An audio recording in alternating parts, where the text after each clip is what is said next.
So across the country, Democrats are overperforming by an average of 10 points in state and local races. I bet you didn't know that. But when we've been following the polling data recently, that comports with what we're seeing. For example, from the latest Gallup poll, amongst independents, Donald Trump's approval is 29%. When it comes to economic matters amongst independents, Donald Trump is just in the teens. When it comes to overall approval of Donald Trump in the Gallup poll, his average approval rate is 37%.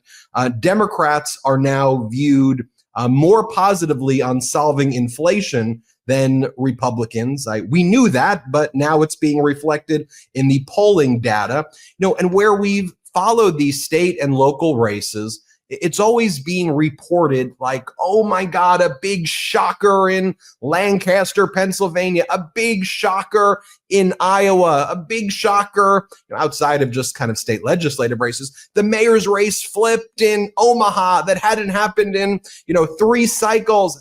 What a shocker. And we've been saying, look, follow the data. There has been a shift in what's taking place. Americans are waking up and realizing that Donald Trump defrauds them every day. I mean, look, just take a look over the past 8 days. So 8-9 days ago, Donald Trump said, any president who weakens the dollar is stupid, is an idiot. And Donald Trump does it in his Donald Trump way. And then on Friday, Donald Trump said, you know what? Weakening the dollar is how you make money. It's how you make yourself rich. And I think the American people are looking at it and going, what? The same person? Watch. No, we're not going to let the dollar slide. If we have a smart president, you're never going to let the dollar slide. If you have a dummy, that could happen. Like the last one, he would, if you ever asked him about the dollar sliding, he would have no idea. But we can't let that ever happen again. Why has the dollar fallen so much? And are you concerned about that? Well, I'm a person that likes a strong dollar, but a weak dollar makes you a hell of a lot more money. When we have a strong dollar, one thing happens, it sounds good. But you don't do any tourism, you can't sell tractors, you can't sell trucks, you can't sell anything. It is good for inflation, that's about it. It doesn't sound good, but you make a hell of a lot more money with a weaker dollar. Not a weak dollar, but a weaker dollar than you do with a strong dollar. Right. Then he goes around announcing trade deals. What was the latest? Oh, we did a deal with Japan, and they're going to invest $550 billion in the United States, and we're going to get 90% of all of those profits. Now, Donald Trump can't even explain what the deal is because, newsflash, it doesn't exist. Let me just level with y'all. Deals are written on paper, and they have terms, and people can read them and you can see them. They're not social media posts. So sure enough, in Japan, their prime minister and Akizawa, their trade negotiator, says, yeah, no, there's no binding agreement. And yeah, we've talked about some principles, of course, and the tariff rate gets reduced to 15%, by the way, which screws over American car manufacturers. But there's no binding deal at all, and we don't know what they're talking about with $550 billion, maybe existing commitments. But then Donald Trump tries to explain it, and he just like jumbles numbers together. Just watch what he says, and everything he's saying, everything is a lie. Let's play it. Like Japan? Well, it depends. What Japan did is they brought down their tariffs. They gave us $550 billion because they didn't want to pay 20. They were 28%. And they gave us $550 billion up front, 100%, 500. We get 90, they get 10, 90%, they get 10. And there's no payment. It's not a loan or anything. It's a signing bonus, I call it. But they gave us $550 billion and took down the tariffs a little bit. And then they agreed to open their economy to everybody. This was not easy. I want to bring in Heather Williams, the president of the Democratic Legislative Campaign Committee, where you focus on the state and local races. And a lot of people were saying one of the ways Democrats got outmaneuvered before was at the state and local level. And, to me, a lot of thoughts go through my mind, but I want to hear from you what you are seeing in these races. It is gross. It is cringy. It is a constant barrage of lies, a $550 billion signing bonus. Like, they haven't given us that money. And then it impacts the people. These communities think they're going to get factories and things, and all they're seeing is the opposite, things closing down. So what are you seeing as someone who's really quarterbacking all of these state and local races across the country for the Democrats? Yeah, I appreciate that. And I think what you said, right, about the lies and the communities and real people knowing that this isn't going to happen is exactly what our candidates are seeing across the country. You mentioned, that we've been overperforming in these specials.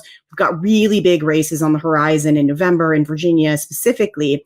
And what folks are hearing in the communities is that this administration is full of broken promises, that the lack of context and lack of certainty is really making folks uncomfortable. And they are about to feel the impacts of this budget bill, which is going to completely change the fabric of communities and access to healthcare, amongst so many other things. And they are not having it. The way I've been seeing these races, push back on me if you think I'm wrong here, is that people are done with flash and they want to see cash. Show me the money, show me the results, show me what you're really doing. The overall Trump thing, this con artist, this make-believe Hollywood script, this culture war with real implications hurting the communities. To me, as I've been following your races, whether it's the Lancaster race, the Iowa race, by the way, another Iowa race in August that could flip the super majority there. We should talk about that. The candidates that are saying, let's talk about your roads. Let's talk about your kitchen table issues. Let's talk about the local factory that's being shut down. And then when the Trump candidates are all like, but the transgender volleyball player, could we talk to people like, stop bullying transgender people. Address my issue, please. Are you seeing that? 100%. What makes this ballot level so special is that the folks who run for office are people who want to make a difference in their community. And they are there to show up for people, and they are listening to voters. They are actually listening to voters.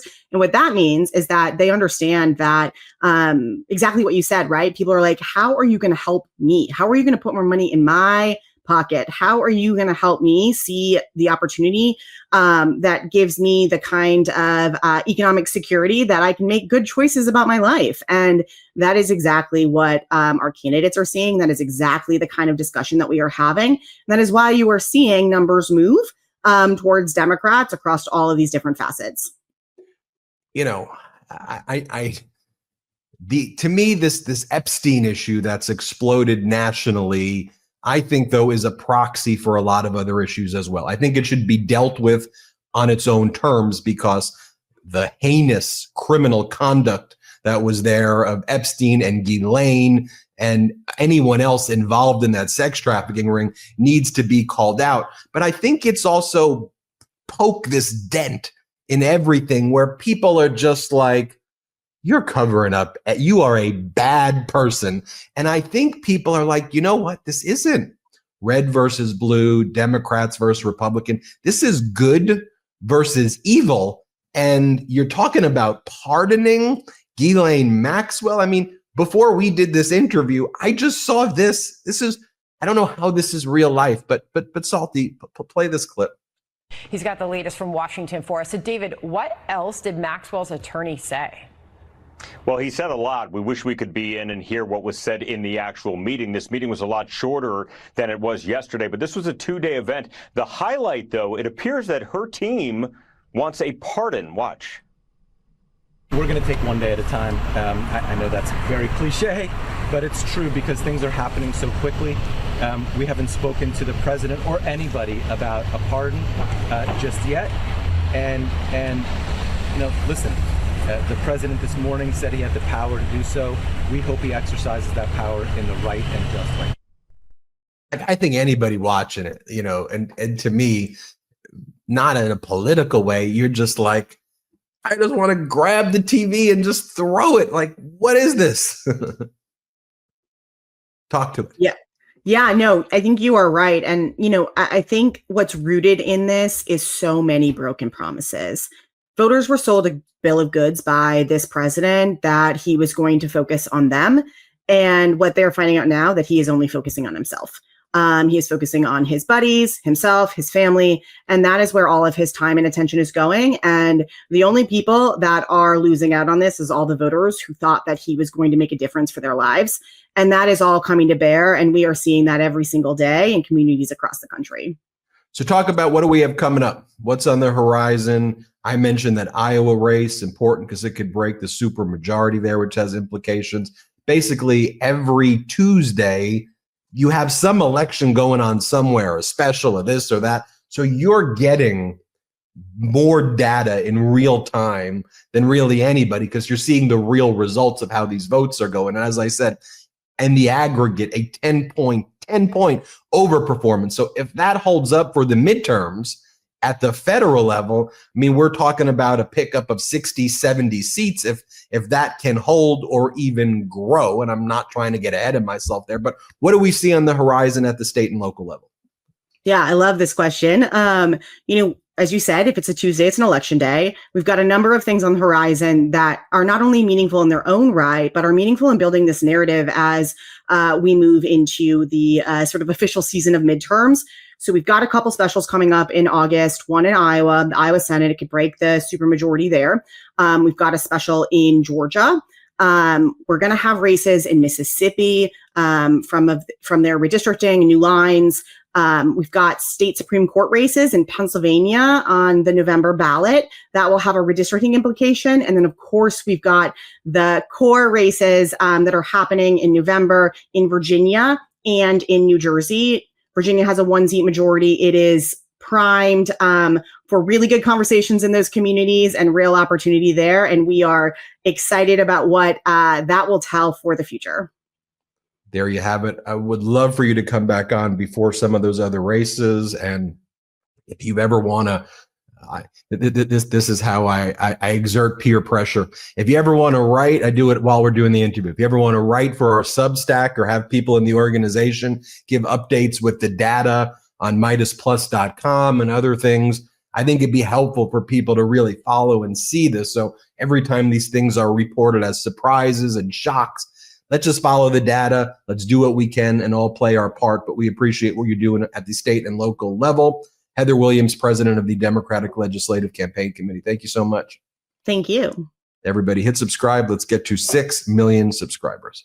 The truth is more important than ever. Check out our new Truth Over Lies collection at store.MeidasTouch.com. All 100% USA union made.